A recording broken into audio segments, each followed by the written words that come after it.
Assalamualaikum warahmatullahi wabarakatuh. Waalaikumsalam warahmatullahi wabarakatuh. Puji dan syukur mari sama-sama kita panjatkan kehadiran Allah Subhanahu wa taala yang mana oleh Allah yang telah melimpahkan kepada kita semua rahmat dan hidayahnya sehingga kita dapat berkumpul di tempat yang sederhana ini.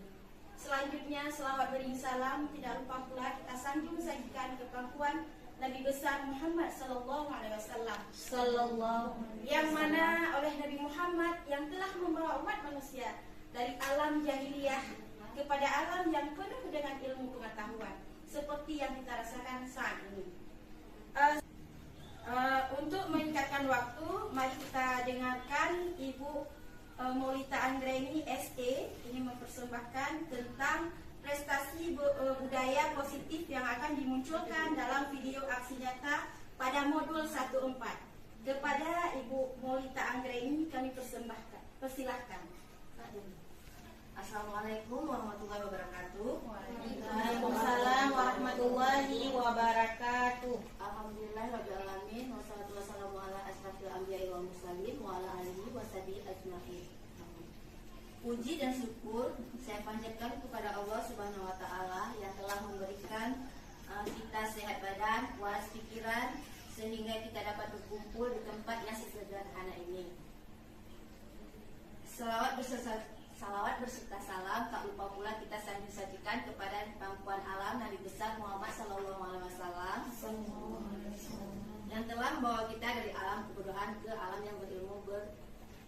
yang ilmu berpengetahuan. Saya ucapkan terima kasih kepada semua ibu-ibu yang telah bersedia hadir untuk menyaksikan presentasi budaya positif yang akan saya munculkan pada video aksi nyata saya pada modul 1.4. Oke, mari kita sama-sama melihat PPT yang telah saya buat. Pemahaman tentang budaya positif.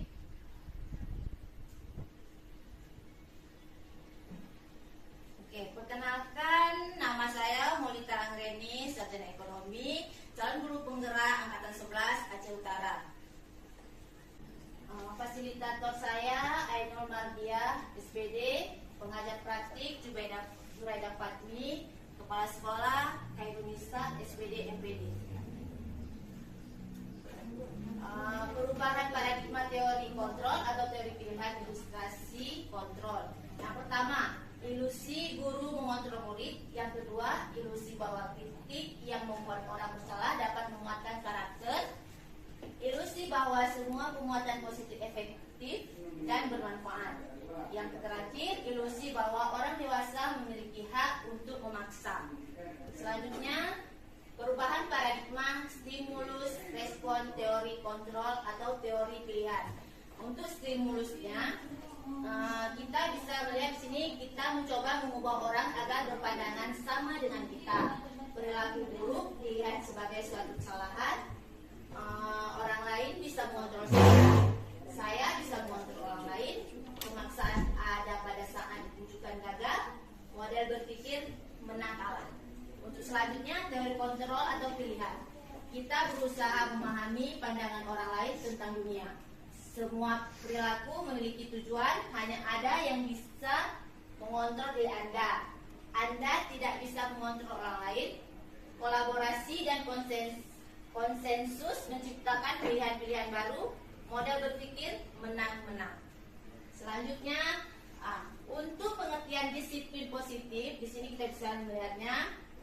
Disiplin positif merupakan suatu cara penerapan disiplin tanpa kekerasan dan ancaman yang dalam praktiknya melibatkan komunikasi tentang perilaku yang efektif antara orang tua dan anak.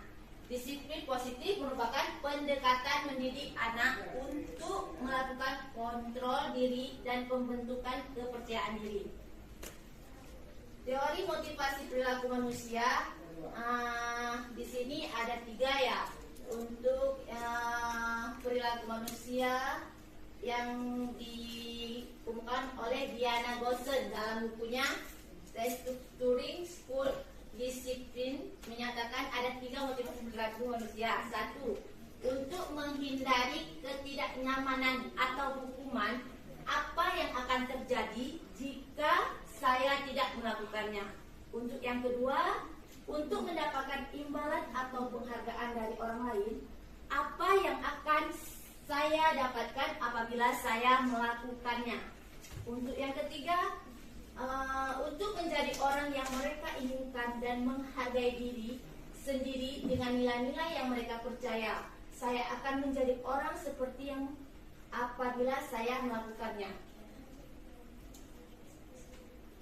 Untuk restitusi, pengertian dari restitusi itu sendiri adalah proses menciptakan kondisi bagi murid untuk memperbaiki kesalahan mereka sehingga mereka bisa kembali pada kelompok mereka dengan karakter yang lebih kuat. Restitusi juga merupakan proses kolaboratif yang mengajarkan murid untuk mencari solusi untuk masalah mereka dan membantu murid berpikir tentang orang seperti apa yang mereka inginkan, atau dalam konteksnya tujuan mulia mereka ya, dan bagaimana mereka harus memperlakukan orang lain. Oke, selanjutnya 9 ciri restitusi. Yang pertama, bukan untuk menebus kesalahan, namun untuk belajar dari kesalahan. Untuk nomor 2, memperbaiki hubungan. Yang selanjutnya, tawaran bukan paksaan. Yang selanjutnya, restitusi menuntut untuk melihat ke dalam diri. Terus restitusi menjadi kebutuhan dasar yang mendasari tindakan. Selanjutnya, restitusi diri adalah cara yang paling baik. Restitusi fokus pada karakter bukan tindakan. Restitusi fokus pada solusi. Yang terakhir, restitusi mengendalikan murid yang berbuat salah pada kelompoknya. Untuk restitusi ini kita bisa melihat contoh ya. Contohnya ketika melakukan praktikum terdapat siswa menggunakan pakaian kerja tidak lengkap sesuai dengan kesepakatan kelas yang telah kita buat.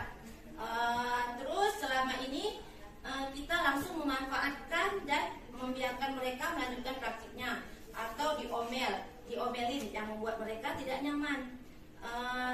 Dengan ketidaknyamanan mereka itu sebenarnya kita salah. Kenapa kita salah? Karena untuk mencari solusinya kita harus melakukan pendekatan terlebih dahulu. Jangan memfokuskan kalau mereka itu salah. Oke, untuk selanjutnya keyakinan kelas. Untuk keyakinan kelas, di sini ada pengertiannya. Keyakinan kelas merupakan salah satu disiplin positif yang dapat kita terapkan dalam membangun budaya positif di sekolah. Oke, untuk selanjutnya, mengapa tidak peraturan saja? Mengapa harus keyakinan kelas?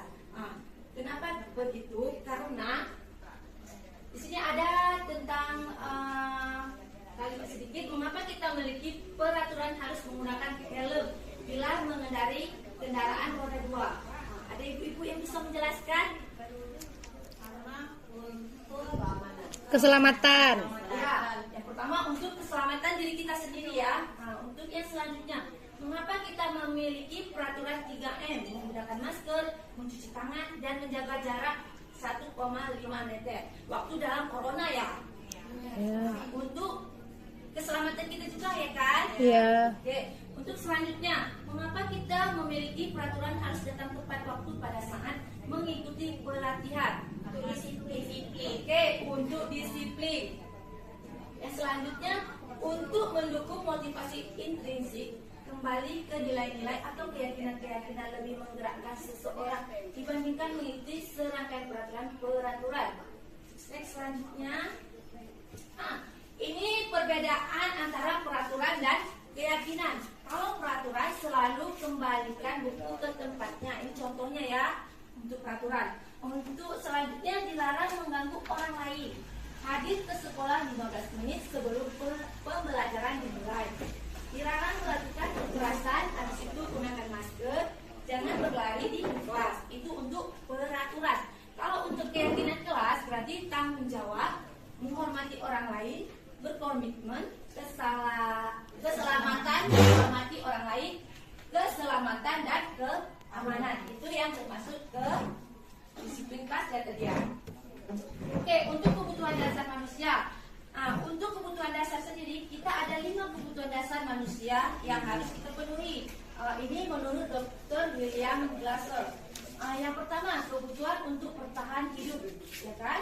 Habis itu kebutuhan untuk merasa diterima, kebutuhan akan kebebasan atau freedom. Keempat, kebutuhan akan kesenangan. Yang kelima, kebutuhan akan penguasaan atau power. Selanjutnya, 5 posisi kontrol yang ada pada seorang guru. Yang pertama, penghukum. Kedua, membuat orang merasa bersalah. Yang ketiga, teman, pemantau. Yang keempat, yang kelima, manajer. Nah, ini segitiga restitusi. Untuk segitiga restitusi, kita dalam dunia pendidikan kita dapat melakukan disiplin diri kepada peserta didik melalui segitiga restitusi. Jika peserta didik tersebut melakukan pelanggaran keyakinan dan kesepakatan kelas, maka kita bisa mencari solusi dengan permasalahan yang ada pada siswa itu dengan menggunakan segitiga restitusi. Salah satunya ini menanyakan keyakinan kelas, habis itu menstabilkan identitas, baru validasi tindakan yang salah. Inilah cara-cara yang segitiga restitusi. Kebanyakan kita sekarang salah ya dalam mempergunakan kesempatan untuk melakukan segitiga restitusi. Sebenarnya kita sudah melakukannya di sekolah, cuma kita nggak tahu oh itu segitiga restitusi ya. Tapi di situ kita masih ada kesalahannya dengan kita memfokuskan anak-anak langsung merasa bersalah, ya kan? Terus membuat anak kita kan selalu menegur anak langsung di hadapan mereka dan teman-temannya. Itu sebenarnya salah. Itu bukan termasuk restitusi segitiga restitusi. Oke, untuk selanjutnya ini untuk membuat anak yang merasa gagal karena berbuat salah menjadi positif terhadap dirinya. Ini pertama, guru berkata, berbuat salah itu hal yang manusiawi. Tidak ada manusia yang sempurna. Bapak Ibu juga buat salah. Kita pasti bisa menyelesaikan permasalahan ini. Bapak atau Ibu tidak tertarik untuk mencari tahu siapa yang benar, siapa yang salah. Bapak Ibu lebih tertarik untuk menyelesaikan masalah. Kalau kamu menyalahkan dirimu sendiri terus-menerus, apakah kamu bersikap baik pada dirimu sendiri? Itu untuk menstabilkan identitas. Untuk selanjutnya, validasi tindakan. Kalau untuk mencari validasi tindakan, ini kita bisa lihat sini membantu murid mengenali basic atau kebutuhan dasar yang ingin dipenuhinya ketika melakukan kesalahan-kesalahan itu. Pada dasarnya, setiap tindakan manusia tujuannya adalah memenuhi basic, apakah itu power, freedom, love, and belonging, fun atau survival. Guru berkata, ini untuk soalnya ya, pertanyaannya, kamu bisa saja akan melakukan hal yang lebih buruk, tapi kamu tidak melakukannya, ya karena itu untuk contoh validasi tindakan. Selanjutnya, kamu pasti punya alasan mengapa melakukannya. Ini untuk pertanyaan-pertanyaan yang kita ajukan dalam validasi tindakan. Selanjutnya, apa yang penting bagi kamu? Terus kamu boleh tetap berusaha menjaga sikap itu, tapi tambahkan sikap yang lain yang baru. Selanjutnya, maukah kamu belajar cara lain untuk mendapatkan yang kebutuhan tanpa harus memukul? Selanjutnya, apakah kamu bisa melakukan dengan baik untuk hari esoknya lagi? Selanjutnya, ini untuk tahap menanyakan keyakinan. Untuk tahap menanyakan keyakinan, anak-anak melihat kesalahannya dihubungkan dengan norma sosial dan nilai-nilai yang mendasari manusia berinteraksi dengan orang lain. Untuk contoh pertanyaan yang guru yang berikan, kita bisa mengambil di sini apa nilai yang kita percaya di kelas atau sekolah kita. Selanjutnya, nilai-nilai universal apa yang telah kita sepakati. Terus kelas yang ideal itu seperti apa sih?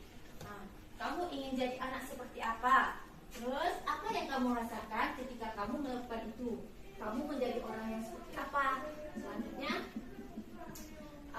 oke, cukup sekian presentasi yang saya sampaikan. Lebih dan kurang saya mohon maaf.